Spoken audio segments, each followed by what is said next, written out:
आप सभी को जय मसीह की। जैसा कि बताया गया है कि आज से लेकर हम कुछ सप्ताह या महीने तक जो है हम ये सीखने वाले हैं कि परमेश्वर अपने लोगों को कैसे उद्धार देते हैं। और इस अंतर्गत मेरा जो विषय है वह है चुनाव। जो संदर्भ अभी पढ़ा गया है उसी संदर्भ के जो शुरुआती दो वचन है, मैं वचन 13 और 14 में फिर आप लोगों के लिए पढ़ना चाहता हूं। पर हे भाइयों और प्रभु के प्रिय लोगों, चाहिए कि हम तुम्हारे विषय में सदा परमेश्वर का धन्यवाद करते रहे कि परमेश्वर ने आदि से तुम्हें चुन लिया कि आत्मा के द्वारा पवित्र बनकर और सत्य पर विश्वास करके उद्धार पाओ, जिसके लिए उसने तुम्हें हमारे सुसमाचार के द्वारा बुलाया कि तुम हमारे प्रभु यीशु मसीह की महिमा प्राप्त करो। आप सभी को मुझे लगता है कि चुनाव के बारे में मालूमात है, क्योंकि हमारे गांवों से लेकर फिर शहर और फिर जिला स्तर पर और फिर देशों में भी जो है वो चुनाव होते रहते हैं। और इसमें होता यह है कि हम जो है एक विशिष्ट व्यक्ति को चुनते हैं और हम सब जो है वो इलेक्शन करते हैं, हम चुनाव करते हैं ताकि जो है हमारा जो है एक पसंदीदा व्यक्ति जो है वो चुनकर आ जाए। परंतु हमें ये समझना बहुत जरूरी है कि बाइबल भी जो है इस सत्य के बारे में हमें सिखाती है। जिस चुनाव के बारे में हम बात कर रहे हैं वो है प्रभु का चुनाव, सांसारिक चुनाव नहीं, प्रभु का चुनाव। और बाइबल जो है इस चुनाव के बारे में हमें बहुत ही स्पष्ट रीति से सिखाती है। परंतु आज दुनिया में ऐसी भी संगठनाएं हैं, ऐसे लोग हैं प्रभु के चुनाव के विषय में वो ये सोचते हैं कि ये जो चुनाव है ये गलत शिक्षा है, ये केवल एक तर्क है, ये केवल एक अनुचित बात है। अभी बाइबल के चुनाव में होता यूं है कि परमेश्वर जो है अपने लिए कुछ लोगों को चुनते हैं। तो अभी लोगों का इस पर कहना यह है कि परमेश्वर का चुनाव, ये जो शिक्षा है ये मानवीय स्वतंत्रता के खिलाफ है। परमेश्वर का चुनाव, ये शिक्षा जो है मनुष्य की स्वतंत्रता, चुनाव और स्वयं राज्य का नाश करने वाली शिक्षा है। मनुष्य का तो कोई रोल ही नहीं है इसमें। प्रभु चुन रहा है, हम नहीं चुन रहे प्रभु को, तो ये गलत शिक्षा है। परंतु प्रियो, ये बहुत ही मानवीय सोच है, बहुत ही दुष्ट विचार है, क्योंकि हमको ऐसे लगता है, हम मनुष्य ये सोचते हैं कि सब कुछ जो है इस दुनिया में वो हम पर निर्भर होना चाहिए, हम करना चाहिए। ये बहुत ही मानवीय सोच है। बाइबल का सत्य जो है ये हम नहीं ठहराएंगे कि परमेश्वर को किसे चुनना चाहिए और किसे नहीं, या बाइबल के सत्य के बारे में हमारे तर्क नहीं ठहराएंगे कि परमेश्वर को क्या होना चाहिए था, क्या करना चाहिए था, प्रभु को किसको चुनना चाहिए था, किसे नहीं चुनना चाहिए था। हम नहीं ठहरा सकते, हम नहीं तय कर सकते, आप और मैं इस बात का निर्णय नहीं लेंगे कि प्रभु ने क्या करना चाहिए। परमेश्वर का वचन जो है ऐसे मानवीय शोर को, जो मनुष्य केंद्रित है, मानवीय सोच से भरा है, चुप करा देता है। हमें एक महान सत्य दिखाता है और वह सत्य है परमेश्वर संप्रभु है। और क्योंकि परमेश्वर संप्रभु है उसने सब कुछ ठहराया है, उसने सब कुछ ठहराया है। अगर आपको लगता है कि परमेश्वर इस दुनिया में कुछ बातें ठहराता है, सब कुछ नहीं ठहराता, तो आप बाइबल के प्रभु पर विश्वास नहीं करते। बाइबल का प्रभु यह है कि दुनिया में जो घटित होने वाला है सब कुछ परमेश्वर ने ठहराया है। थिस्सलुनीके की इस कलीसिया से प्रेषित पौल क्या कहता है, देखिए। हमने जो संदर्भ पढ़ा उसका 13वां वचन हमें यह याद दिलाता है कि परमेश्वर ने आदि से तुम्हें उद्धार के लिए चुन लिया है। पौलुस ये नहीं कहता कि तुमने उसे चुना। पौलुस ये कहता है कि उसने आपको उद्धार के लिए चुना। चुना, ठहराया। पौलुस का वाक्य जो है, पौलुस का कहना बहुत ही स्पष्ट है। वो ये कहता है कि परमेश्वर ने आपको चुना, परमेश्वर ने आपको ठहराया। किसके लिए? संदर्भ सिखाता है उद्धार के लिए, और ताकि हम प्रभु यीशु मसीह की महिमा को प्राप्त करें। इसीलिए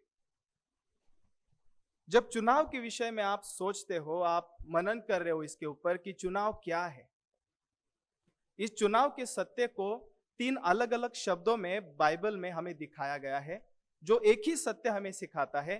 3 अलग अलग शब्द है, बल्कि एक सत्य है, प्रभु का चुनाव। और उन 3 शब्दों के ऊपर हम गौर फरमाते हैं।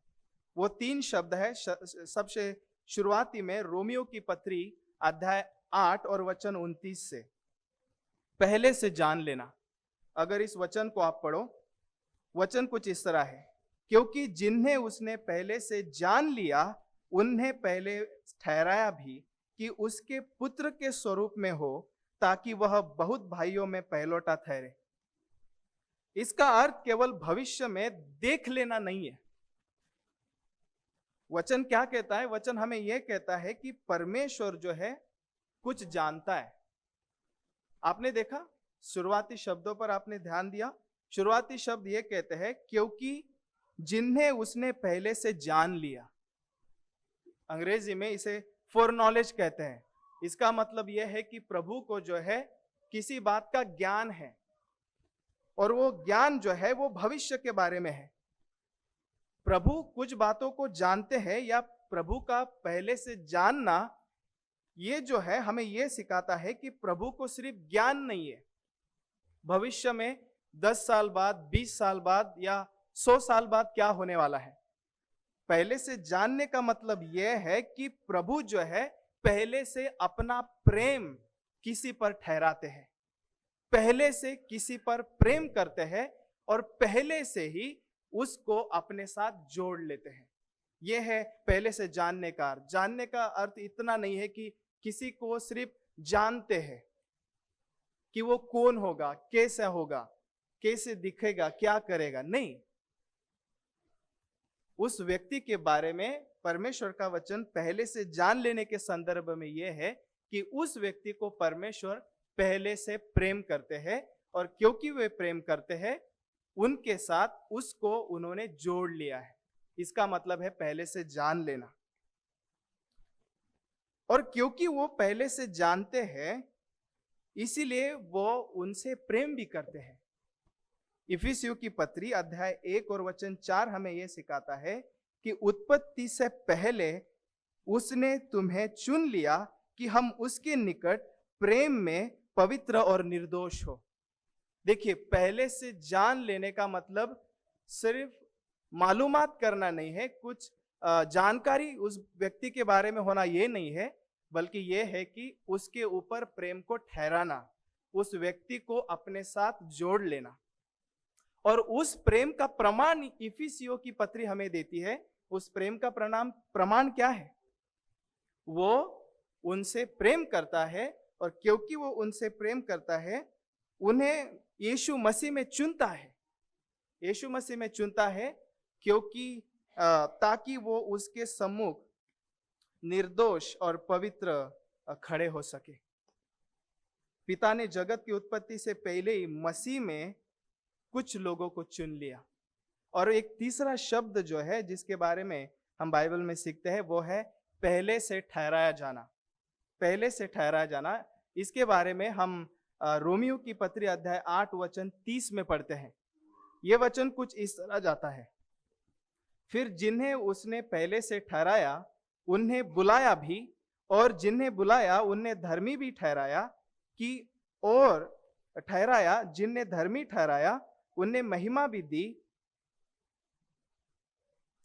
शुरुआती आप वचन को ध्यान दे सकते हो। शुरुआती जो शब्द है वो कुछ इस तरह है, फिर जिन्हें उसने पहले से ठहराया।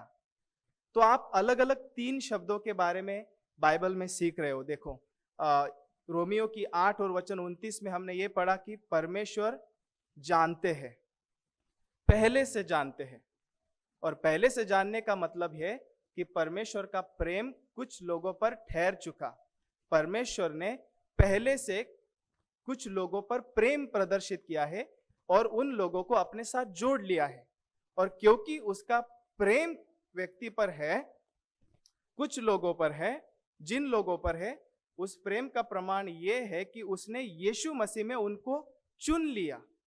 और पहले से ठहराना यह सत्य हमें यह सिखाता है कि परमेश्वर ने जो है केवल चुना नहीं, केवल चुना नहीं, केवल जाना नहीं, केवल प्रेम किया नहीं, बल्कि उनका उद्धार का मार्ग जो है उनके विश्वास से लेकर पवित्रीकरण और अंत में महिमा तक पहुंचाने को सब कुछ निश्चित किया है। तो यह है चुनाव, पहले से जान लेना, परमेश्वर का प्रेम व्यक्तियों पर ठहरना। उस प्रेम का प्रमाण यह है कि यीशु मसीह में वो कुछ लोगों को चुनते हैं। और पहले से ठहराना, इसका मतलब यह है कि सिर्फ चुनते नहीं, प्रेम नहीं करते, बल्कि चुनने के बाद जो है उस व्यक्ति का विश्वास, पवित्रीकरण और अंत में महिमा तक पहुंचने का जो पूर्ण मार्ग है वो प्रभु निश्चित करते हैं। यह है चुनाव। एक सत्य है, प्रभु चुनते हैं, परंतु अलग अलग शब्दों में हमें वो समझाया गया है। तो हमें यह समझना चाहिए कि परमेश्वर जो है वो चुनाव का प्रभु है। परमेश्वर का संप्रभु अनुग्रह है कि परमेश्वर जो है अपने लोगों को चुनते हैं। तो आइए इस सत्य में जो है हम शांति पाए कि प्रभु चुनाव का परमेश्वर है। प्रभु ने चुनाव किया है, प्रभु ने जाना, प्रभु ने चुना, प्रभु ने ठहराया। आइए इस सत्य में शांति पाते हैं और सार्वभौम परमेश्वर की, जिसने इस चुनाव को किया, उसकी स्तुति करते हैं। मुख्य विचार यह है, चुनाव परमेश्वर का अनंत, सार्वभौम और अनुग्रहपूर्ण निर्णय है, जिसके द्वारा परमेश्वर मसीह में अपनी प्रजा पर उनके किसी भी योग्यता के अलावा अपनी भली इच्छा और अनुग्रह से प्रेम रखता है और उनके उद्धार, पवित्रीकरण और भविष्य की महिमा को अपनी महिमा के लिए सुनिश्चित करता है। फिर से एक बार सुनिए, चुनाव परमेश्वर का अनंत, सार्वभौम, अनुग्रहपूर्ण निर्णय है, जिसके द्वारा परमेश्वर मसीह में अपनी प्रजा पर उनके किसी भी योग्यता के अलावा अपनी भली इच्छा और अनुग्रह से प्रेम रखता है और उनके उद्धार, पवित्रीकरण और भविष्य की महिमा को अपनी महिमा के लिए सुनिश्चित करता है। मेरा पहला मुद्दा यह है, चुनाव का कर्ता और सच्चाई। चुनाव का कर्ता और सच्चाई। अगर 13 वचन का शुरुआती जो वाक्य है, अगर आपने वो पढ़ा है, तो वहां पर आपको चुनाव का कर्ता दिखेगा। चुनाव का कर्ता कौन है? चुनाव का कर्ता परमेश्वर है। परमेश्वर ने आदि से तुम्हें चुन लिया। परमेश्वर ने आदि से तुम्हें चुन लिया। वहां पर परमेश्वर है, ये चुनाव का कर्ता है, और परमेश्वर ने आदि से तुम्हें चुन लिया, ये उस चुनाव की सच्चाई है। परमेश्वर ने चुन लिया। बाइबल हमें सिखाती है कि बाइबल का परमेश्वर जो है वो उद्धार का परमेश्वर है। बाइबल हमें यह सिखाती है कि उद्धार यहोवा का है। इसलिए हमें यह देखकर, यह पढ़कर आश्चर्य नहीं होना चाहिए कि बाइबल में लगातार हमको यह समझाया गया है कि चुनाव का कर्ता परमेश्वर है। हमें आश्चर्य नहीं होना चाहिए। उत्पत्ति से लेकर प्रकटीकरण तक हर एक संदर्भ जो है हमें यही सच्चाई सिखाएगा कि आपने प्रभु को नहीं चुना, प्रभु ने आपको चुना। प्रभु ने आपको जाना, प्रभु ने आपको चुना, प्रभु ने आपका विश्वास से लेकर पवित्रीकरण और महिमा तक जाने का जो रास्ता है वो तय किया है। भजन संहिता 115 वचन 3 ये कहता है कि हमारा परमेश्वर तो स्वर्ग में है, उसने जो चाहा वही किया। उसने जो चाहा वही किया है। इसलिए आइए मैं आपको सच्चाई दिखाना चाहता हूं बाइबल में कुछ संदर्भ पढ़ के कि ये सच है, ये सच है।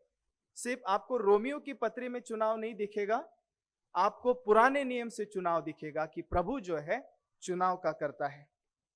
आपको ये ना लगे कि चुनाव कुछ भ्रम है, आपको ये ना लगे कि चुनाव कुछ कल्पना है। नहीं, चुनाव सच्चाई है। यूहन्ना रचित सुसमाचार अध्याय 10 वचन 14 से 16। अच्छा चरवा मैं हूं, मैं अपनी भेड़ों को जानता हूं और मेरी भेड़ें मुझे जानती है। जिस तरह पिता मुझे जानता है और मैं पिता को जानता हूं और मैं भेड़ों के लिए अपना प्राण देता हूं। और मेरी और भी भेड़ें हैं जो इस भेड़शाला की नहीं है। ये संदर्भ जो है इज़राइल के बाहर के लोगों के बारे में है।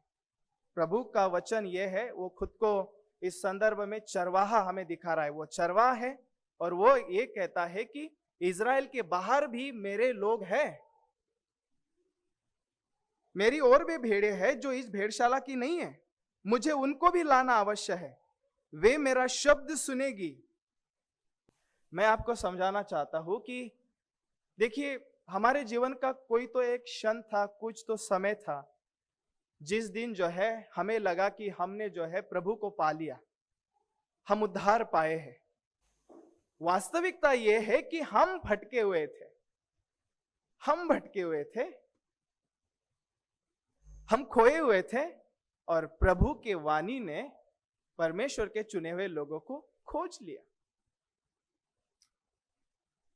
हम समय में उसके भेड़ नहीं बने और वो हमारा चरवा नहीं बना।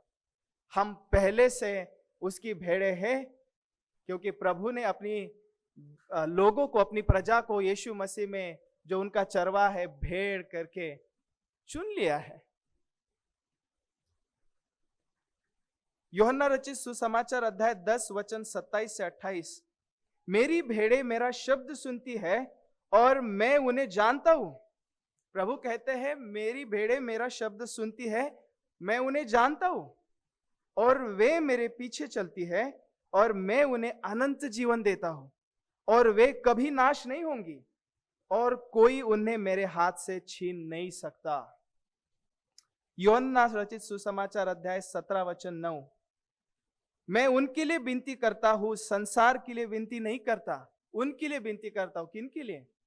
पिता ने जिन लोगों को चुना है उनके लिए विनती करता हूं, परंतु उन्हीं के लिए जिन्हें तूने मुझे दिया है, क्योंकि वे तेरे हैं। क्योंकि वे तेरे हैं। कब से तेरे हैं? आदि से, आदि से तेरे हैं। वचन, कोई मेरे पास नहीं आ सकता जब तक पिता जिसने मुझे भेजा है उसे खींच न ले और मैं उसको अंतिम दिन फिर जिला न उठाऊं। प्रेरितों के काम अध्याय 13 वचन 48 पढ़ते हैं। यह सुनकर अन्य जाति आनंदित हुए, अपने अनंत जीवन के लिए ठहराए गए थे, उन्होंने विश्वास किया। ये वाक्यांश बहुत अमेल है, ये अमेल है, ये बहुत ही साफ है। जितने अनंत जीवन के लिए ठहराए गए थे उन्होंने विश्वास किया। रोमियो की पत्री अध्याय 11 वचन 4 से लेकर 8 तक पढ़ते हैं। मैंने अपने लिए 7,000 पुरुषों को रख छोड़ा है जिन्होंने बाल के आगे घुटने नहीं टेके। इसी रीति से इस समय भी अनुग्रह से चुने हुए कुछ लोग बाकी हैं। यदि यह अनुग्रह से हुआ है तो फिर कर्मों से नहीं, नहीं तो अनुग्रह अनुग्रह नहीं रहा। फिर परिणाम क्या हुआ? यह कि इजराइली जिसकी खोज में है वह उनको नहीं मिला, परंतु चुने हुओं को मिला और शेष लोग कठोर कर दिए गए हैं। इजराइली जिनके खोज में है उनको वो नहीं मिला, परंतु चुने हुओं को मिला, परंतु चुने हुओं को मिला।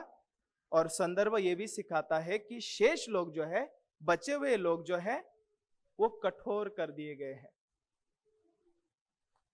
इफिसियों की पत्री बहुत ही परिचित ऐसा संदर्भ, अध्याय 1 वचन 3 से 5। हमारे परमेश्वर और प्रभु यीशु मसीह के पिता का धन्यवाद हो कि उसने हमें मसीह में स्वर्गीय स्थानों में सब प्रकार की आत्मिक आशीषें दी है, जैसा कि हमें जगत की उत्पत्ति से पहले उसने चुन लिया कि हम उसकी दृष्टि में पवित्र और निर्दोष हो। जैसा कि उसने हमें जगत की उत्पत्ति से पहले चुन लिया, जगत की उत्पत्ति से पहले चुन लिया कि हम उसकी दृष्टि में पवित्र और निर्दोष हो। वचन 6 ये कहता है कि उसके उस अनुग्रह की महिमा की स्तुति हो जिसे उसने हमें अपने प्रिय पुत्र में सेंत मेंत दिया है। वचन 5 और 6 थिस्सलुनीयों की पत्री, अगर आप पढ़ो मेरे साथ, वचन 5 और 6। इससे पहले हम एक अध्याय वचन 4 भी पढ़ सकते। थिस्सलुनी अध्याय 1 और वचन 4। और हे भाइयों, परमेश्वर के प्रिय लोगों, हम जानते हैं कि तुम चुने हुए हो। ये वचन ये कहता है, हे भाइयों, परमेश्वर के प्रिय लोगों, हम जानते हैं कि तुम चुने हुए हो। कैसे पता चला चुने हुए हो? प्रेरित पौलुस जो कह रहा है कि हम जानते हैं तुम चुने हुए हो, कैसे पता वो चुने हुए हैं? 5 और 6 वचन हमें समझाता है कि वो क्यों जानता है कि वो चुने हुए हैं। क्योंकि हमारा सुसमाचार तुम्हारे पास न केवल वचन मात्र ही में, वरन सामर्थ और पवित्र आत्मा और बड़े निश्चय के साथ पहुंचा। वो सुसमाचार की बात करता है। कैसे पता चला? जिनके बारे में वो कहता है कि परमेश्वर के प्रिय लोगों, हम जानते हैं कि तुम चुने हुए हो। वो पहले सुसमाचार के बारे में बात करता है। आपके पास सुसमाचार पहुंचा।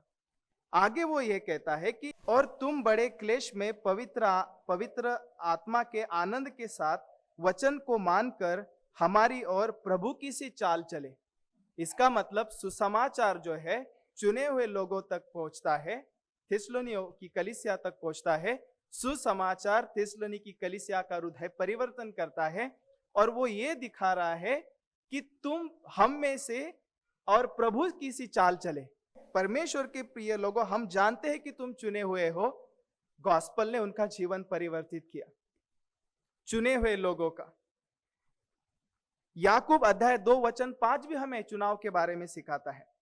हे प्रिय भाइयों, सुनो, क्या परमेश्वर ने इस जगत के कंगालों को नहीं चुना कि वह विश्वास में धनी और उस राज्य के अधिकारी हो जिसकी प्रतिज्ञा उसने उनसे की जो उससे प्रेम रखते हैं।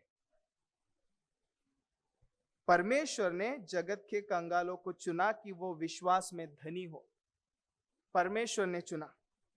पतरस भी हमें चुनाव के बारे में सिखाता है। आप पढ़िए मेरे साथ, पहले पतरस अध्याय 1 वचन 1 और 2 में पढ़ता हूं। पतरस की ओर से, जो यीशु मसीह का प्रेरित है, उन परदेशवासियों के नाम जो पुंतुस, गलतिया, कप्पदूकिया, आसिया और बितूनिया में तितर बितर होकर रहते थे, और परमेश्वर पिता के भविष्य ज्ञान के अनुसार पवित्र आत्मा के पवित्र करने के द्वारा मानने और यीशु मसीह के लहू के छिड़काए जाने के द्वारा चुने गए। आपने उन शब्दों को पढ़ा?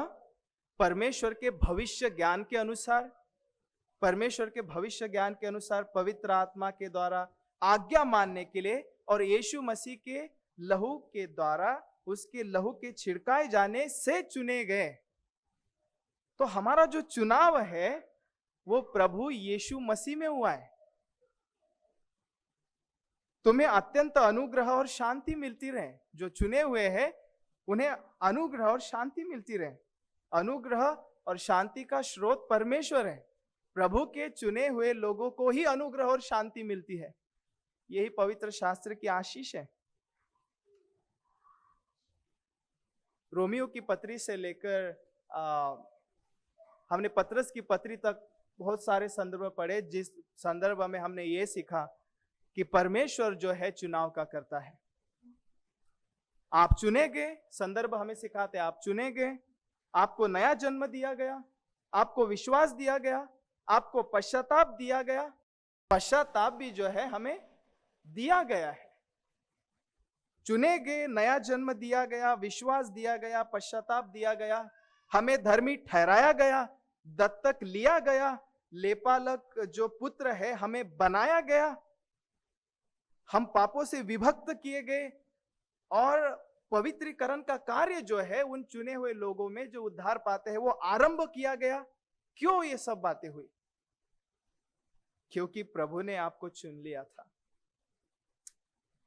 सभी महिमा प्रभु को मिले। चुनाव से लेके महिमा तक कुछ भी आपने नहीं किया, सब प्रभु ने किया। चुनाव का कर्ता परमेश्वर है।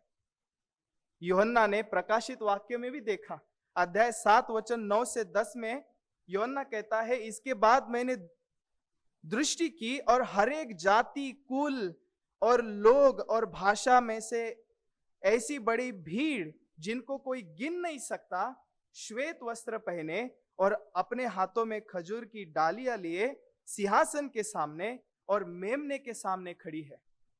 प्रभु के सिंहासन के सामने और मेमने के सामने, जो यीशु मसीह है, जो वध हुआ, विजयी हुआ, उसके सामने खड़ी है और बड़े शब्द से ये पुकारती है। क्या पुकारती है? वो ये पुकारती है, उद्धार के लिए हमारे परमेश्वर का जो सिंहासन पर बैठा है और मेमने का जय जयकार हो। चुनाव का कर्ता प्रभु है। उद्धार के लिए हमारे परमेश्वर का जो सिंहासन पर बैठा है और मेमने का जय जयकार हो। रोमियो की पत्री अध्याय 11 वचन 33 से 36, आहा हा, परमेश्वर का धन और बुद्धि और ज्ञान क्या ही गंभीर है, उसके विचार क्या ही अथाह है, उसके मार्ग कैसे अगम है। प्रभु की बुद्धि को किसने जाना, या उसका मंत्री कौन हुआ, या उसने पहले उसे कुछ दिया जिसका बदला उसे दिया जाए, क्योंकि उसी की ओर से, उसी के द्वारा, उसी के लिए सब कुछ है, उसी की महिमा युगान युग होती रहे, आमीन। सार्वभौम चुनाव जो है, ये सिर्फ नया नियम तक ही मर्यादित नहीं है। जैसे मैंने पहले ही कहा, प्रकाशित वचन तक आपने यही सुना कि उद्धार परमेश्वर का है। परमेश्वर ने अब्राहम को बुलाया, जो कोई बहुत बड़ा धर्म ज्ञाता नहीं था, अपने पिता तेरह के साथ मूर्ति पूजा कर रहा था, अधर्मी था। भजन संहिता 135 वचन 4 में प्रभु इज़राइल के विषय में यह कहते हैं, इज़राइल प्रभु का चुना हुआ, यहोवा ने तो याकूब को अपने लिए चुना है, अर्थात इज़राइल को अपना निज धन होने के लिए चुन लिया। सार्वभौम चुनाव जो है वो संपूर्ण मुक्ति की इतिहास में हमें दिखता है, जो केवल प्रभु का कार्य है, प्रभु का कार्य है। प्रभु के सेवक जॉन मैकार्थर ये कहते हैं कि कोई भी व्यक्ति अपने उद्धार के लिए खुद को बधाई नहीं दे सकता। हम प्रभु को उद्धार के लिए धन्यवाद देते हैं, उसकी महिमा करते हैं। प्रिय, इस सत्य से हम हर्ष से भर जाएं। नहीं भराता ये सत्य हमें हर्ष से भरता है। धन्य है परमेश्वर जिसने हमें मसीह में जगत की उत्पत्ति से पहले चुन लिया कि हम मसीह की महिमा को प्राप्त करें। कैल्विन जो है प्रभु के सेवक, चुनाव के इस संदर्भ पर सार्वभौमत्वता प्रभु की दिखाते हुए ये कहते हैं कि परमेश्वर ही सब कुछ के ऊपर सर्वोच्च शासक है। परमेश्वर जो है वो सब कुछ के ऊपर सर्वोच्च और शासक है, और वह अपनी इच्छा के अनुसार चुनता है कि किस पर अनुग्रह करे और किसे छोड़ दे। प्रभु चुनता है, प्रभु छोड़ता है, उसकी बुद्धि अगम है। चुनाव हमें यह सिखाता है कि परमेश्वर ने हमें अपने परिवार में चुन लिया है। जब विश्वासियों को यह सत्य समझता है कि चुनाव का कर्ता परमेश्वर है और हम सब जो है ये अनुग्रह से चुने हुए लोग हैं, तो हम दूसरों को तुच्छ नहीं समझते, है ना। हम दूसरों को तुच्छ नहीं समझते, हम दूसरों को छोटा नहीं समझते, क्योंकि जिस अनुग्रह ने आपको उद्धार दिया है, उसी अनुग्रह ने जिसको आप तुच्छ और छोटा समझते हो, उसे भी उद्धार दिया है। हम क्या करते हैं? हम एक दूसरे से प्रेम करते हैं। जब इस सच्चाई को जानते हैं कि अनुग्रह ने हमारा उद्धार किया है, हम उस अनुग्रह में बढ़ते हैं और एक दूसरे की सेवा करते हैं। दूसरा मुद्दा यह है, परमेश्वर का चुनाव जो है वो पूर्ण है। और परमेश्वर का चुनाव पूर्ण है, इसका मतलब यह है कि ये आप पर निर्भर नहीं है। चुनाव पूर्ण है, इसका मतलब है कि आपके सिवा चुनाव पूर्ण है। चुनाव में आपकी कोई भागीदारी नहीं है।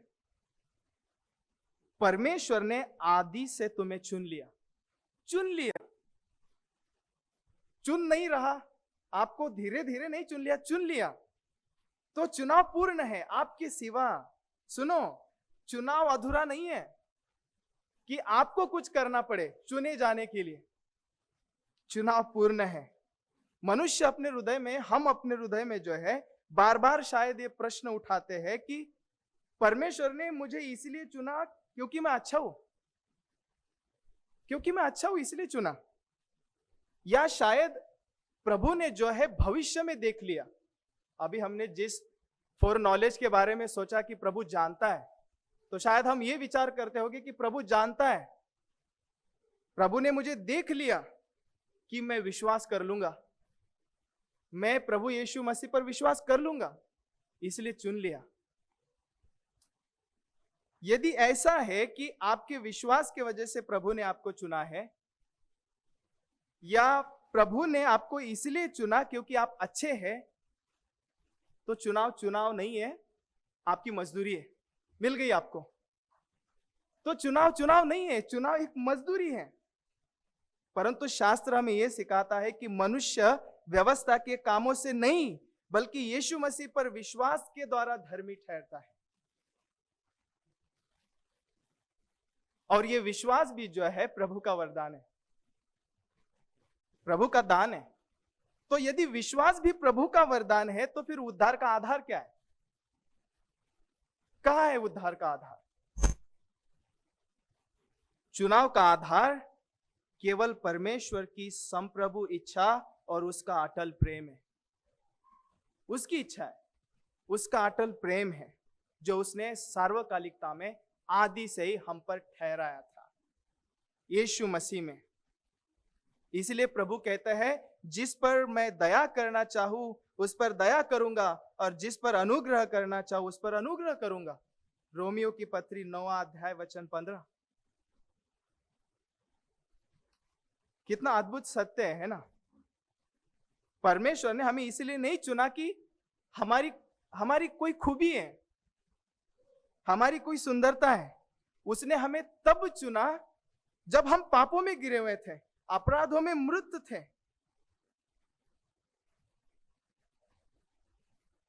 हम योग्य नहीं थे जब प्रभु ने हमें चुना, हम थे ही नहीं। इसलिए इसे अनुग्रह कहा जाता है। यही तो अनुग्रह है, क्योंकि आपकी सुंदरता, आपकी खूबी, आपकी पात्रता इसके अलावा हुआ है। हम अपने अपराध और पापों में मृत थे, तभी प्रभु ने आदि में हमें चुना। यही अनुग्रह है। परमेश्वर ने अपने अनंत प्रेम में, अपने स्वतंत्र निर्णय से पापियों को यीशु मसीह में चुन लिया। चुनाव जो है केवल भविष्य में देखने की बात नहीं है, जिस जान लेने के बारे में हम सोच सकते हैं, फॉर नॉलेज।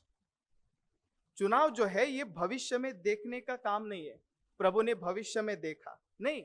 चुनाव जो है वो पूर्व प्रेम है, प्रभु का पूर्व प्रेम है। प्रभु देखकर नहीं चुन रहे, प्रभु का पूर्व प्रेम है चुनाव। परमेश्वर ने अपने चुने हुए को अनंत काल से प्रेम किया है, और यही कारण है कि प्रभु ये भी कहते हैं रोमियो की पत्री अध्याय 9 वचन 13 में, मैंने याकूब से प्रेम किया और एसाव को अप्रिय जाना। याकूब को इसलिए नहीं चुना कि याकूब को कुछ अच्छा करने वाला है, बहुत उत्तम कुछ करेगा, इसलिए प्रभु ने चुना। नहीं, बालक जन्मे भी नहीं थे, संदर्भ ये सिखाता है। याकूब एक बड़ी जाति बनेगा, याकूब राष्ट्र बनेगा, इसलिए नहीं चुना। उसी इज़राइल के बाहर उद्धार की योजना बाहर जाएगी, इसीलिए नहीं। Because he knows his people, वो जानता है अपने लोगों को, और जानने का मतलब ये है कि उसने अपने पूर्व प्रेम से उनको ठहराया है। ये सच्चाई हमारे आत्मा को नम्र कर देती है। जब प्रभु ने हमें चुना, हमें कुछ भी नहीं था, हमें कुछ भी नहीं था जो प्रभु की दृष्टि में हमें योग्य ठहरा सके। हम गिरे हुए थे, हम नीच थे, लज्जित जीवन, पापी जीवन जी रहे थे। जब परमेश्वर ने अपना प्रेम हमें ठहराया है, परमेश्वर ने अपने प्रेम में जो है अपनी खोज की है। हम पापी थे तब, इसीलिए जो है पौलुस गवाही देता है, और पौलुस के साथ हम भी ये कहते हैं, पहले तीमुथियुस अध्याय 1 वचन 15 में, यीशु मसीह जगत में पापियों का उद्धार करने के लिए आया है, उसमें से सबसे बड़ा मैं हूं। ये थे हम, पापी, भ्रष्ट पापी। हमारे उद्धार के लिए प्रभु यीशु मसीह जगत में आए। तो प्रियजनों, यदि कोई हमें यह पूछता है कि प्रभु आपको क्यों बचाएगा, प्रभु आपको क्यों बचाएगा, तो उत्तर यही है, क्योंकि उसने ठान लिया है, क्योंकि उसकी इच्छा है, क्योंकि उसके अनुग्रह ने ऐसा करना अच्छा जाना।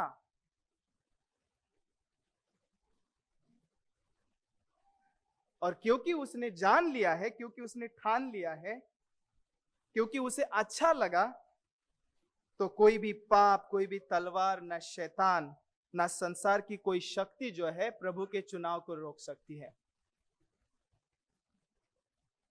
प्रभु के सेवक ये कहते हैं कि परमेश्वर ने हमसे क्यों प्रेम किया, क्योंकि उसने पहले हमसे प्रेम किया, इसलिए उसने हमसे प्रेम किया, क्योंकि उसने पहले से प्रेम किया, इसलिए प्रभु जो है हमसे प्रेम करते हैं।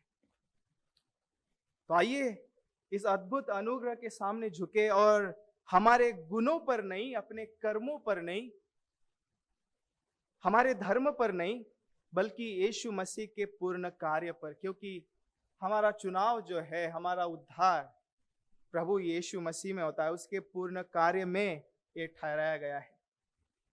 और जब हम प्रभु के सामने, उसके सिंहासन के सामने खड़े होंगे, जैसे इफिसियों की पत्री हमें समझाती है कि क्यों चुना, ताकि हम उसके सम्मुख निर्दोष और निष्कलंक हो। और वहां अगर हम कुछ बोलेंगे तो सिर्फ यही बोल सकते हैं, अनुग्रह, अनुग्रह और अनुग्रह।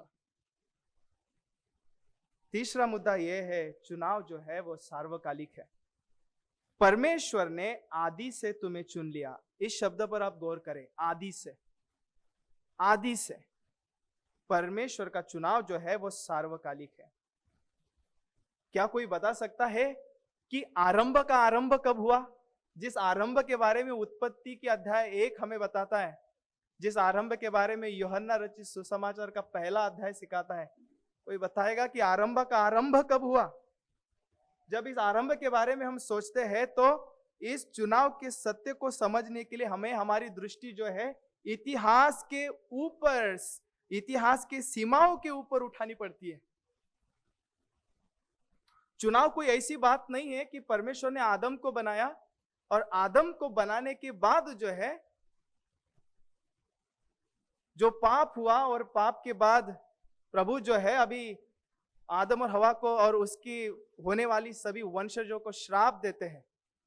और प्रभु जो है अब ठहराते हैं कि अभी तो दुनिया जो है वो भ्रष्ट होने वाली है, पाप फैलने वाला है, कुछ लोगों को अच्छा बना लो, चुन लो अच्छा बनाने के लिए।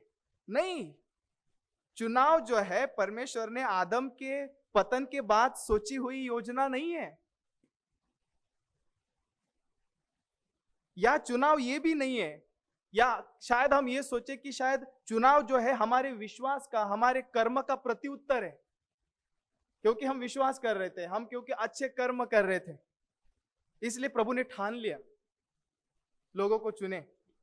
नहीं, बाइबल कहती है कि चुनाव जो है वो सनातन है, आदि में है, आदि से है। संसार की उत्पत्ति से पहले जब कुछ भी नहीं था, मैं जो हूं सो हूं परमेश्वर था। उसने जो जीवित है और अपने महिमा में विद्वान है, उस परमेश्वर ने आदि से हमें चुन लिया। सोचिए, कुछ भी नहीं था, है ना, सूर्य चंद्र जो है वो चमक नहीं रहे थे वहां। उनके चमकने से पहले, समुद्र जो है वो बहने से पहले, और यहां तक कि स्वर्गदूत जो है अपने पंख फैलाने से पहले प्रभु था, और परमेश्वर ने अपने लोगों को मसीह में चुन लिया। प्रभु ने यह नहीं देखा कि कौन विश्वास करेगा, कौन पश्चाताप करेगा, कौन धर्मी जीवन जिएगा, कौन कलीसिया की संगति रोज करेगा। नहीं, चुनाव जो है वो सनातन से है, आदि से है। इसलिए यिर्मयाह के संदर्भ में 31वां अध्याय वचन 3 ये कहता है प्रभु कहते हैं मैंने तुझे सदा से प्रेम रखा है, सदा से प्रेम रखा है। यही सनातन प्रेम चुनाव का स्रोत है, यही सनातन प्रेम चुनाव का स्रोत है। कोई आरंभ नहीं, और क्योंकि आरंभ नहीं तो अंत भी नहीं। प्रेरित पौलुस कहते हैं इफिसियों अध्याय 1:4 में, उसने हमें जगत की उत्पत्ति से पहले चुन लिया कि हम प्रेम में पवित्र और निर्दोष हो। जगत की उत्पत्ति से पहले, इसका अर्थ यह है कि हम जन्मे नहीं थे, हम जन्मे नहीं थे। पहले, हमारे जन्म से पहले, हम सबको पता है हम पापी हैं और आज भी पाप करते हैं। हमारे पाप करने से पहले प्रभु आपका नेक्स्ट पाप भी जानता है। प्रभु जानता है कि आप अगला पाप क्या करने वाले हो। प्रभु ने पहले से आपको चुना, हमारे जन्म से पहले, हमारे पाप करने से पहले प्रभु ने जो है हमारा नाम जीवन की पुस्तक में मसीह में लिख लिया था। प्रकाशित वाक्य 13वां अध्याय वचन 8 सिखाता है, वह मेमना जगत की उत्पत्ति से पहले वट ठहराया गया। वह मेमना यीशु मसीह के बारे में जगत की उत्पत्ति से पहले वट ठहराया था।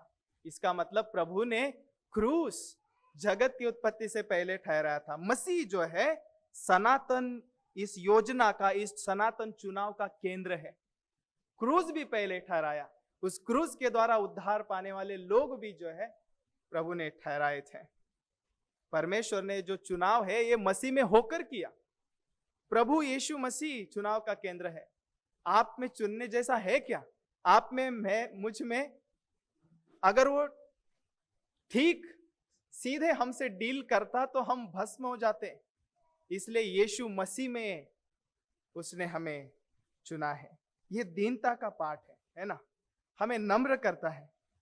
और यदि चुनाव जो है वो सनातन है, इसलिए मैंने कहा कि ये मनुष्य की किसी भी बात पर आधारित नहीं हो सकता। जब परमेश्वर ने चुना तो हमारा अस्तित्व ही नहीं था, है ना, हम कहीं नहीं थे, कहीं नहीं थे हम, ना हमारा विश्वास था जो प्रभु का दान है, ना हमारी कुछ आज्ञाकारिता जी, हमारी कुछ आज्ञाकारिता थी, ना कुछ भला काम हम कर रहे थे, कुछ भी नहीं कर रहे थे। चुनाव केवल प्रभु की सार्वभौम इच्छा और सनातन प्रेम से हुआ है। इसलिए थॉमस वॉटसन प्रभु के सेवक वो ये कहते हैं, परमेश्वर का चुनाव अनंत है और क्योंकि वो अनंत है इसलिए अपरिवर्तनीय है, वो नहीं बदल सकता। इसी का मतलब है प्रभु ने जो है आदि में चुनाव किया है, और क्योंकि वो आदि में है इसलिए समय की कोई भी शक्ति जो है उसे मिटा नहीं सकती। समय का प्रभाव उस पर हावी नहीं हो सकता, वो अपरिवर्तनीय है क्योंकि वो आदि से है। यही विश्वासी की शांति का आश्वासन है। यदि परमेश्वर का चुनाव अनंत काल से है तो वह अनंत काल तक रहेगा भी, अनंत काल तक रहेगा। जो प्रेम संसार की उत्पत्ति से परमेश्वर ने ठहराया था, संसार की कोई भी विपत्तियां भी उसको हिला नहीं सकती। परमेश्वर का प्रेम या जो चुनाव है वो उस ओस के समान नहीं है जो सूरज निकलते ही उड़ जाता है। नहीं, परमेश्वर का चुनाव उसी के समान अनादि अनंत और सनातन है, क्योंकि वो अनादि अनंत और सनातन है, उसका चुनाव भी अनादि अनंत और सनातन है। परंतु प्रिय, उस सत्य को जब हम जानते हैं कि परमेश्वर ने हमें चुन लिया, तो हम चुनाव को हल्के में ना ले, इसे हल्के में ना ले। यदि परमेश्वर ने हमें स्वतंत्र अपनी इच्छा और सनातन प्रेम से चुन लिया है, तो क्या हमें उसके सामने दीन होकर नतमस्तक नहीं होना चाहिए? क्या नम्र नहीं होना चाहिए प्रभु के सामने?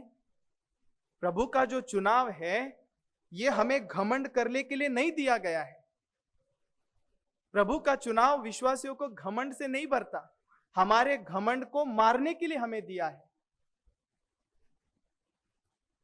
प्रभु का जो चुनाव है हमारे अंदर की सारी जो शेखी है इसे खाली कर देता है। धन्यवाद से भर देता है, उसके महिमा से भर देता है। और प्रेरित पौलुस के साथ हम ये कहते हैं, परंतु मैं जो कुछ हो प्रभु के अनुग्रह से हो। पहले कुरिन्थियंस अध्याय 15 और वचन 10।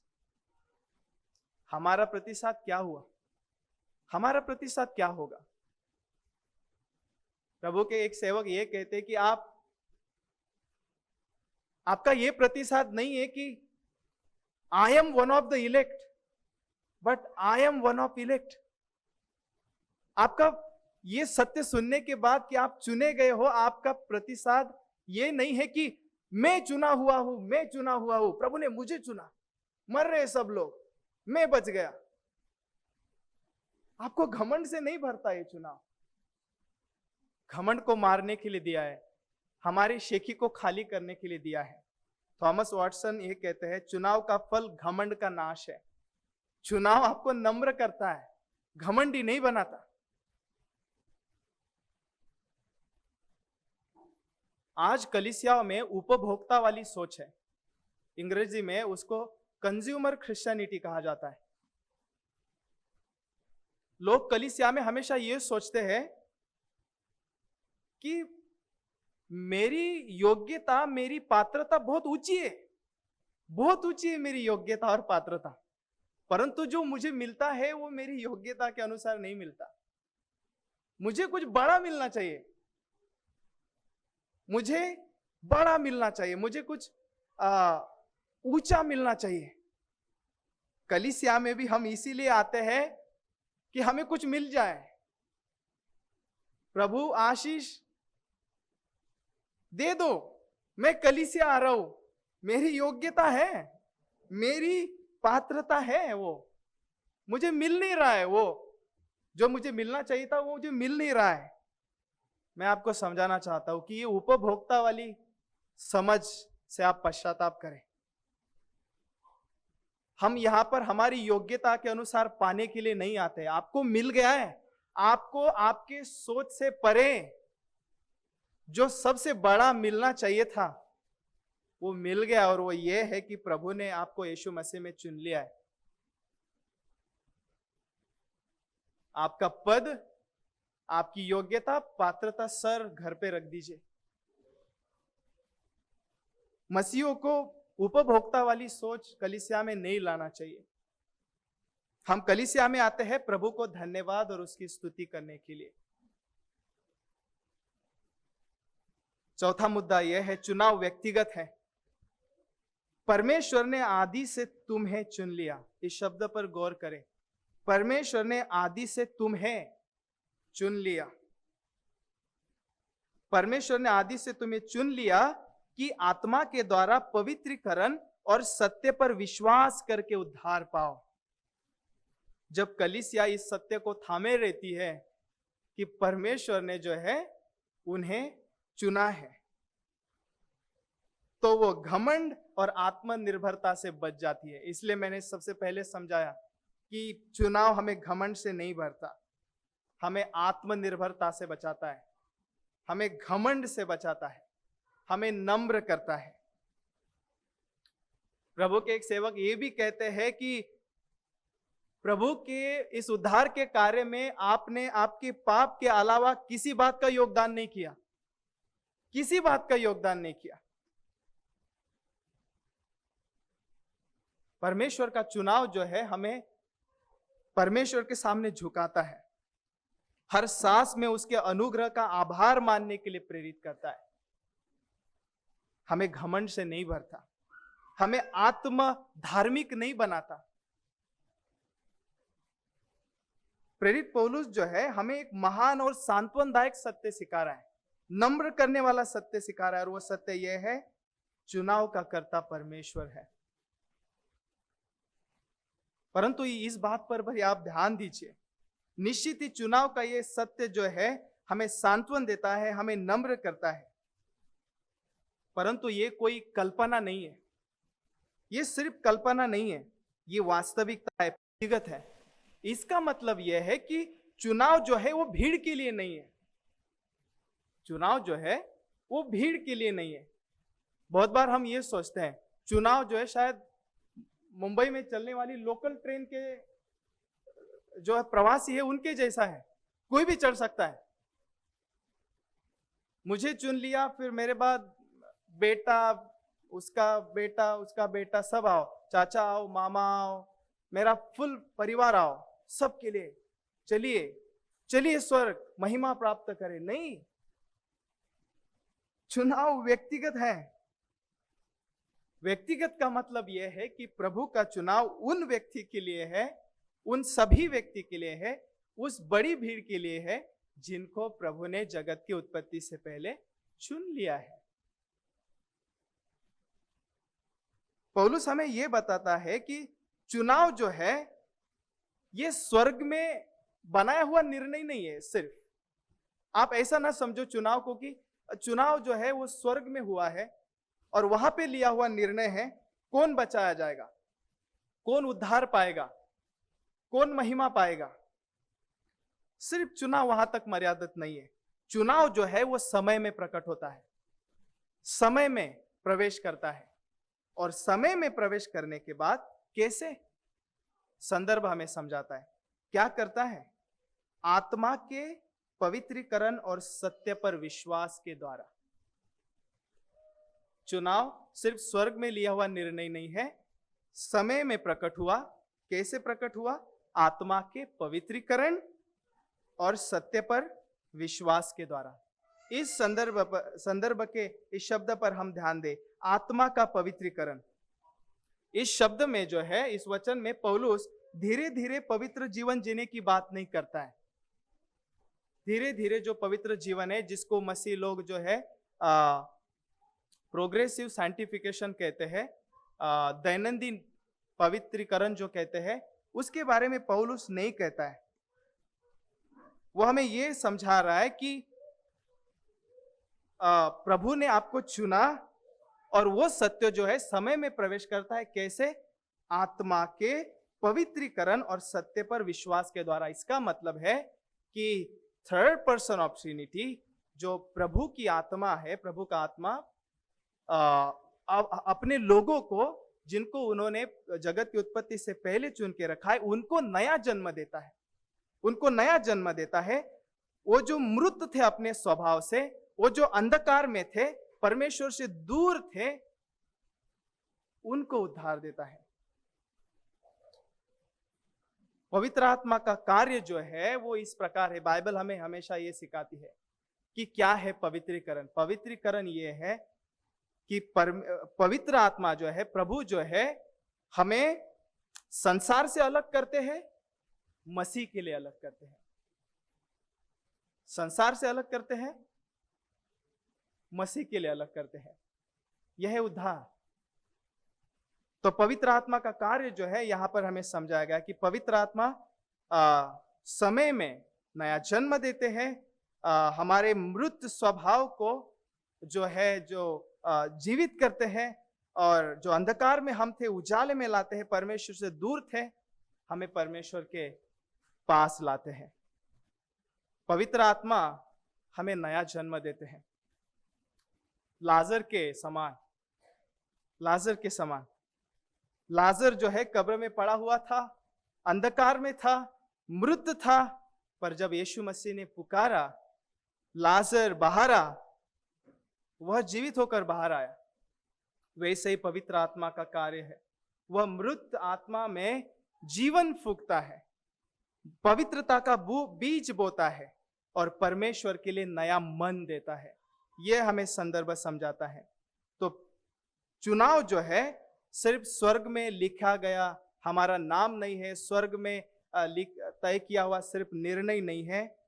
समय में पवित्र आत्मा हमें जिलाने का भी कार्य है। तो चुनाव जो है स्वर्ग में हमारा नाम लिखता है, वो वास्तविकता है, पर पवित्र आत्मा जो है पवित्रीकरण के द्वारा हमें परमेश्वर का ठहराता है, हमें परमेश्वर का ठहराता है, हमें जाहिर करता है कि ये प्रभु का है। इसलिए थिस्सलुनीका की कलीसिया के बारे में प्रेरित पौलुस ये कहते हैं कि हमारा वचन जब आप तक पहुंचा तो जो है सुसमाचार के द्वारा नहीं, बल्कि सामर्थ के वचन के साथ, और हमें संदर्भ ये भी सिखाता है कि उनमें फल दिखाई दिए। उनमें फल दिखाई दिए। तो चुनाव जो है केवल उद्धार की गारंटी नहीं है। चुनाव जो है केवल उद्धार की गारंटी नहीं है, बल्कि पवित्र जीवन जीने की पुकार है, जो हमें संदर्भ सिखाता है।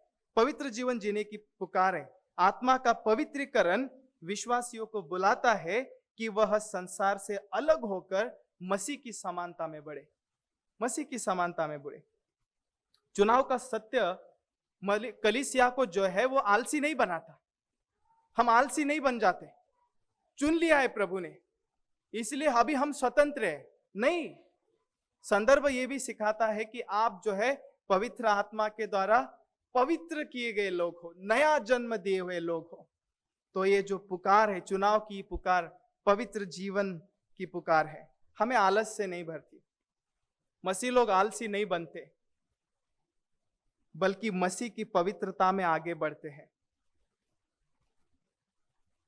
स्पर्जन ये कहते हैं, पवित्र आत्मा के अनुग्रहकारी प्रभाव के अंतर्गत कोई भी बात मसीह को इस विचार से अधिक पवित्र नहीं बना सकती कि वो एक चुना गया व्यक्ति है, कि वो एक चुना गया व्यक्ति है। वो कहता है, क्या मैं पाप करूंगा जब परमेश्वर ने मुझे चुन लिया है? ये जानने के बावजूद भी ये धैर्य है मुझ में कि मैं चुन लिया है प्रभु ने और मैं अभी स्वतंत्र हूं, कुछ भी कर सकता हूं। क्या मैं पाप करूंगा कि ये जानने के बावजूद भी कि परमेश्वर ने मुझे चुन लिया है? क्या मैं इतने प्रेम के बावजूद भी अपराध करूंगा? क्या मैं इतनी दयालुता के बाद भी भटक जाऊंगा? नहीं। वो कहते हैं, मेरे परमेश्वर, क्योंकि तूने मुझे चुना है, मैं तुझसे प्रेम करूंगा, तेरे लिए जीवित रहूंगा, मैं स्वयं को तुझे समर्पित करूंगा, सदैव गंभीरता पूर्वक तेरी सेवा के लिए जीऊंगा। यह होता है जब चुनाव का सत्य हम जानते हैं, आलसी नहीं बनते। प्रभु अपने लोगों को पवित्र कर रहा है, उसकी समानता में बढ़ा रहा है। चुनाव का सत्य समझने के बाद कि प्रभु ने आपको चुना है, हम अपराध और पापों को, अनैतिकता को पसंद नहीं करते, क्योंकि पवित्रता का कार्य जो है प्रभु ने अपने लोगों में आरंभ किया है। और ये पवित्रता का कार्य आपको समझाओ कि अकेला नहीं है।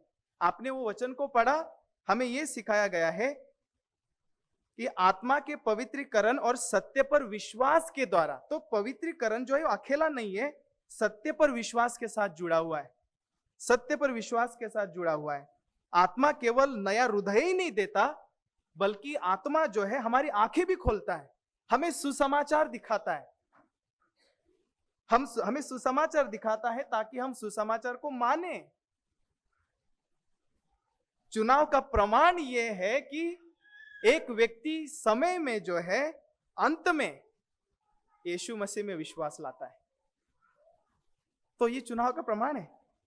तो ध्यान दीजिए, पौलुस ये नहीं कहता कि तुमने विश्वास किया इसलिए परमेश्वर ने चुना, नहीं। वो कहता है चुना सत्य पर विश्वास के द्वारा, सत्य पर विश्वास के द्वारा। तो विश्वास कारण नहीं है, विश्वास कारण नहीं है, चुनाव का परिणाम है, प्रभु का दान है ना। विश्वास, चुनाव में विश्वास की जोड़ देकर आप चुन नहीं गए, क्योंकि आप चुने हुए थे, इसलिए प्रभु ने जो है आपको विश्वास का दान जो है दिया है।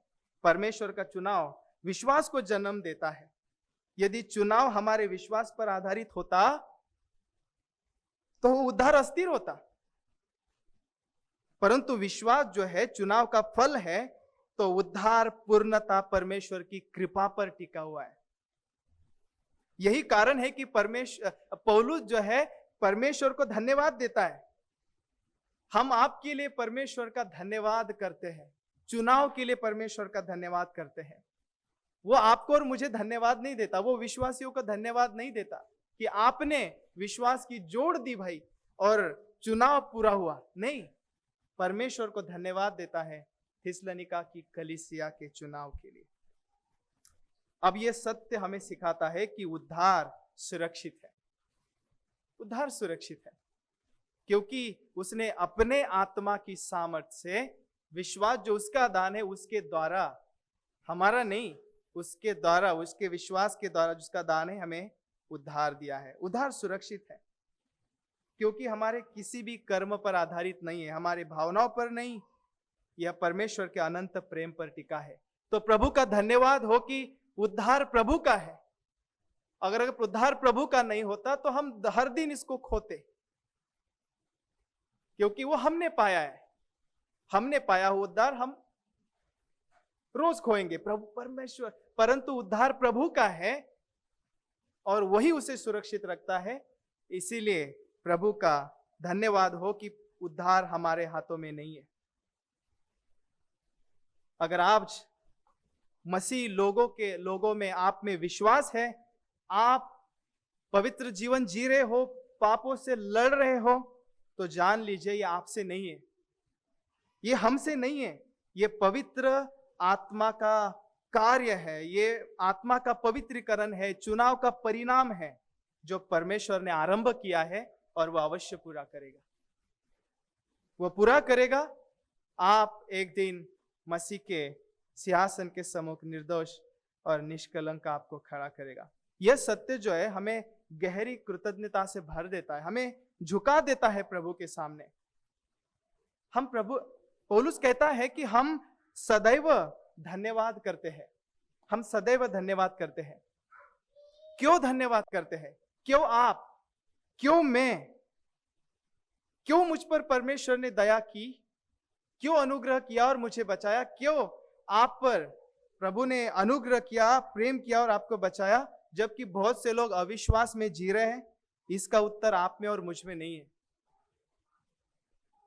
केवल उसके अनुग्रह में है। इसलिए प्रभु को सारी महिमा मिले। पांचवा मुद्दा यह है, चुनाव का उद्देश्य। 14वां वचन, कि तुम हमारे प्रभु यीशु मसीह की महिमा को प्राप्त करो। आज बहुत से मसीह लोग जो है अपने जीवन को, मसीह जीवन को सिर्फ पाप से छुटकारा और दोष मुक्त होने तक ही समझते हैं, परंतु ये भूल जाते हैं कि परमेश्वर का चुनाव केवल हमें पाप से बचाने के लिए नहीं है, बल्कि महिमा तक पहुंचाने के लिए है। यही हमारी आशा और दिशा है। यही हमारी आशा और दिशा है। और इसका अर्थ यह है कि हमारी आराधना, हम मसीहों की आराधना जो है, ये वर्तमान आशीषों पर टिकी हुई नहीं है। हमें कुछ मिल रहा है, भौतिक आशीष अगर आपको मिल रही है, या कुछ आध्यात्मिक आशीष आपको मिल चुकी है, वर्तमान भौतिक आशीषों तक सीमित नहीं है हमारी आराधना। आज की कलीसिया जो है, अक्सर हमें देखने के लिए मिलता है कि तात्कालीन सफलता, समृद्धि और उन्नति और अनुभव में उलझ जाती है। उनको लगता है कि हम मसीह बन गए, अभी जो है हमें हमारे राज्य बांधना है, अभी हम हमारे किंगडम्स खड़े करेंगे, हम सफल बनेंगे, हम समृद्ध बनेंगे, बहुत उन्नति करेंगे और हमारे बहुत सारे अनुभव। हम उलझ गए इन सब बातों में। परंतु चुनाव हमें याद दिलाता है कि अंतिम लक्ष्य महिमा है। हमें लगता है ये महिमा है, हमारे घर, गाड़ी, बंगले और जो कुछ हमारे पास है, हमें लगता है ये महिमा है। हम उलझ गए इन आशीषों में, हमें लगता है ये महिमा है। पौलुस जो है थिस्सलुनीका की कलीसिया को अध्याय 2 वचन 14 में याद दिलाता है, हमें स्मरण दिलाता है, चुनाव केवल चुन लेने की बात नहीं है। चुनाव जो है उद्देश्य है, और ये उद्देश्य है महिमा, कि तुम हमारे प्रभु यीशु मसीह की महिमा को प्राप्त करो। आप सोचिए, परमेश्वर ने जो है अपने लोगों को केवल दंड से बचाने के लिए नहीं चुना। निश्चित ही प्रभु जो है अपने लोगों को अपने क्रोध से बचाते हैं, निश्चित है। हम पर, हम पापियों पर परमेश्वर का क्रोध था, प्रभु ने उस क्रोध से हमें बचाया, निश्चित ही है। परंतु यह सिर्फ क्रोध से, दंड से बचाने की बात नहीं है। ना केवल यह है कि आदम जैसे निर्दोष था, आपको उस निर्दोषता की स्थिति में पहुंचाए। जहां पर आदम था, आप आदम के जैसे बन जाओ, निर्दोष, क्रोध से बच गए, निर्दोष हो गए, पाप रहित। नहीं, चुनाव जो है केवल बच जाना नहीं है। चुनाव जो है केवल क्षमा नहीं है, चुनाव जो है मसीह को प्राप्त करना है। यूहन्ना रचित यूहन्ना की पत्री जो है उसका अध्याय 1 और वचन आखिरी वचन जो है हमें समझाता है कि यीशु मसीह खुद अनंत जीवन है। यीशु मसीह खुद अनंत जीवन है। क्या आप स्वर्ग में अब जाओगे, आपको बताया गया है कि आपका नाश न होगा, आप अनंत जीवन पाओगे, आप मसीह की महिमा को प्राप्त करोगे। आपको लगता है कि आप स्वर्ग में सोने चांदी के रोड इसके लिए जी रहे हो आप? और बहुत सी हमारी स्थिति ये है हमेशा कि हम जो है इसी बात के लिए शायद जी रहे कि एक दिन हमें सोने चांदी के सड़कों पर चलने के लिए मिलेगा। हमें सिखाया गया है कि जो महिमा हमें प्राप्त होगी वो मसीह की महिमा है। और हम थोड़े समय के उद्धार के लिए नहीं चुने गए जो ये खो जाएगा। हम मसीह में चुने गए हैं, मसीह की महिमा के लिए चुने गए हैं। यूहन्ना रचित सुसमाचार अध्याय 17 वचन 1 और 2 में प्रभु यीशु मसीह अपने याजकीय प्रार्थना करते हैं और उसमें वो ये कहते हैं, यीशु ने ये बातें कही और अपनी आंखें आकाश की ओर उठाकर कहा, हे पिता, घड़ी आ पहुंची है, अपने पुत्र की महिमा कर कि पुत्र भी तेरी महिमा करे, क्योंकि तूने उसको सब प्राणियों पर अधिकार दिया कि जिन्हें तूने उसको दिया उन सबको वह अनंत जीवन दे। इसी अध्याय का वचन 24 देखिए, हे पिता, मैं चाहता हूं कि जिन्हें तूने मुझे दिया है, जहां मैं हूं वहां वे भी मेरे साथ हो, कि वो मेरी उस महिमा को देखे जो तूने मुझे दी है। इस वचन में समझाया गया है कि वो भी मेरे साथ हो ताकि वो मेरी उस महिमा को देखे जो तूने मुझे दी है। इसलिए परमेश्वर ने हमें जगत की उत्पत्ति से प्रेम किया। Bride will see bride groom displayed. एक दिन जो है उसकी वधु जो कलीसिया है अपने वर को, अपने दूल्हे को जो है वो हमने सामने देखेगी। आप इसके लिए चुने गए हो, परंतु हमारा ध्यान जो है कुछ और पाने के लिए है। यहां भी हम भौतिक आशीष पाने के लिए जीते हैं। लगता है यही आशीष है, यही महिमा है, यही समृद्धि है। और शायद स्वर्ग में भी हम उसी की अपेक्षा करते हैं कि हमें भी वही भी कुछ गाड़ी, सोने चांदी के घर मिलेंगे। मैं आपको याद दिलाना चाहता हूं कि छुटकारा, उद्धार यह हमारे विषय में नहीं है। यह हमारे विषय में नहीं है। कलीसिया जो है ये पिता ने पुत्र को दी हुई प्रेम भेंट है।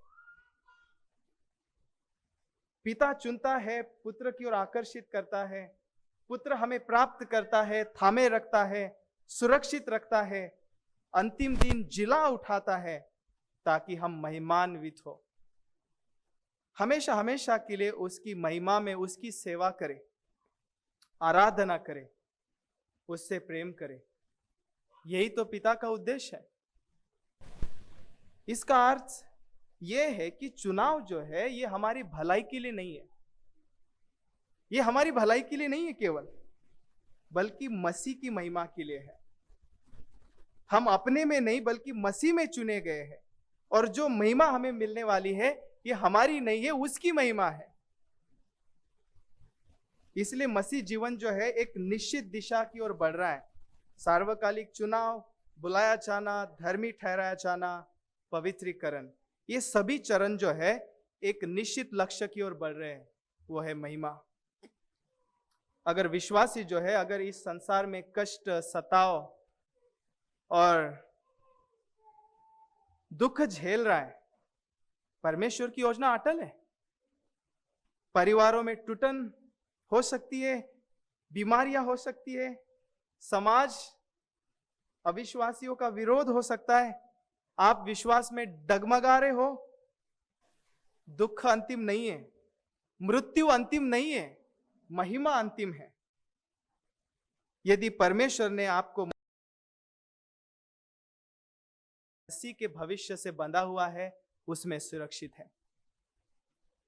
कितने विश्वासी है हमारे बीच में जो शायद डर खा रहे, भय खा रहे कि अंत तक मैं टिक पाऊंगा या नहीं।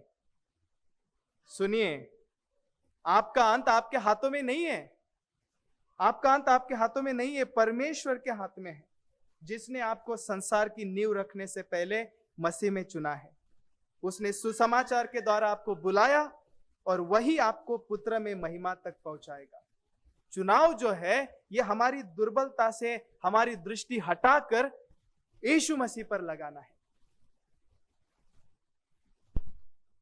पापियों को उठाकर मसीह अपनी महिमा में हमें बैठाता है। ये कैसी महिमा है ना? पापियों को उठाकर मसीह की महिमा में बिठाना। प्रियो, चुनाव का उद्देश्य जो है यही है कि चुनाव अपने लोगों में महिमा, चुनाव जो है अपने लोगों में यीशु मसीह महिमान्वित होते हैं और उसके लोग जो है उसमें सदा तृप्त होते हैं। ये सत्य दीन करने वाला सत्य है और सब अनुग्रह से है, हम में से कुछ भी नहीं। ये सत्य को देखकर मैं आश्वासन करता हूं आपको, हम उठ जाए ये जानकर कि प्रभु ने जो है हमें अनुग्रह से चुना है। अंत लज्जा नहीं है, क्योंकि लज्जा जो है प्रभु यीशु मसीह ने अपने ऊपर ले ली है। अंत महिमा है यीशु मसीह की, हमारी नहीं, यीशु मसीह की महिमा है। और इसी महिमा के लिए यीशु मसीह, बाइबल सिखाते हैं, जो धनी थे हमारे लिए कंगाल हो गए, इसी महिमा के लिए, ताकि उसके कंगाल होने से हम धनी हो जाए, हम महिमान्वित हो जाए। यीशु ने हमारे पापों को अपने ऊपर ले लिया। वह हमारे पापों का दाम चुकाने के लिए मर गए, प्रायश्चित अर्पण मरे। हमें सोने और चांदी से नहीं, बल्कि यीशु मसीह के निर्दोष और निष्कलंक लहू से, अर्थात यीशु मसीह के बहुमूल्य लहू के द्वारा हमें बचाया गया है, ताकि पिता का उद्देश्य पूरा हो। आज की सीख ये है, चुनाव हमें स्वयं पर नहीं बल्कि परमेश्वर पर निर्भर और केंद्रित करता है। यह हमें घमंड से खाली करता है और केवल धन्यवाद और नम्रता और मसीह की महिमा की खोज से भरता है। फिर से एक बार, चुनाव जो है स्वयं पर नहीं बल्कि परमेश्वर पर निर्भर और केंद्रित करता है। यह हमें घमंड से खाली करता है और केवल धन्यवाद और नम्रता और मसीह की महिमा की खोज से भरता है।